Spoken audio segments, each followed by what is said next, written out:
بدون مقدمات ولا جس نبض يدخل الفريقين هذه المباراة بقوة. هذه العلامة الحمراء الأولى، محمد طرابلسي يتوغل في مناطق الترجي، يوجد الثغرة ويصوب كرة يهدد بها مرمى الحارس شكل واعر. رد فعل الترجي كان بوسط ماليتولي وخليف ياخذ كرة على مرتين، ثم ضربة خطأ من نبيل معلول والحارس يتألق مرة أخرى وينزل الترجي بأعداد غفيرة نحو مناطق نادي محيط قرطنة.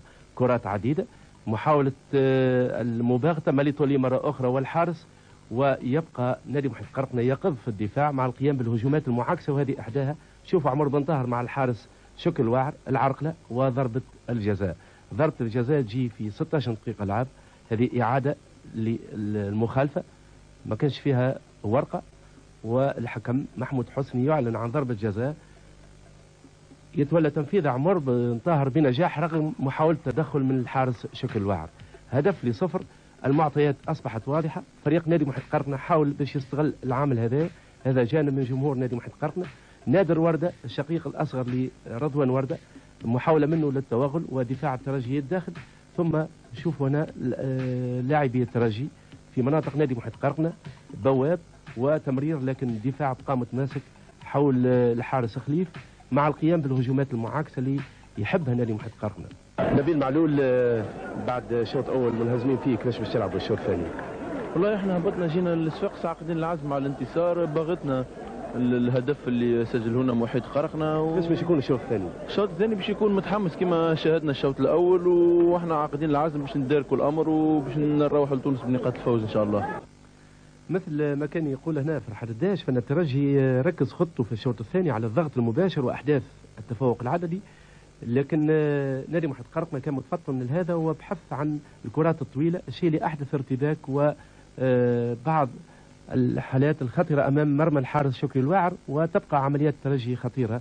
شوفوا حاتب بالقاسم ماليتولي، كرة تحول نبيل معلول في اتجاه علي بن ناجي، والتوزيع من علي بن ناجي من اليمين في اتجاه القائم الثاني. حاتب بالقاسم يرجع كرة لماليتولي والهدف.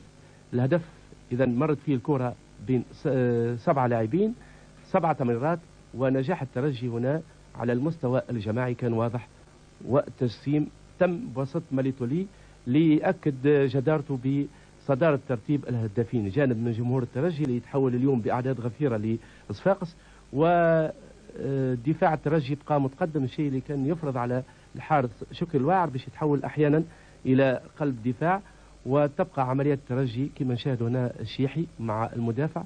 المخالفة موجودة لكن مخالفة خارج المناطق وتتنفذ بدون نتيجة. فريق نادي محيط قرطنة بقى دائما يسعى إلى القيام بالعمليات الهجومية المعاكسة كما نشاهد هنا محمد طرابلسي، ومحاولة مباغتة شكل الواعر ما تمش، وتبقى العمليات الأخيرة للترجي عن طريق الحمروني هنا منصور الأرقش يقوم بالتغطية،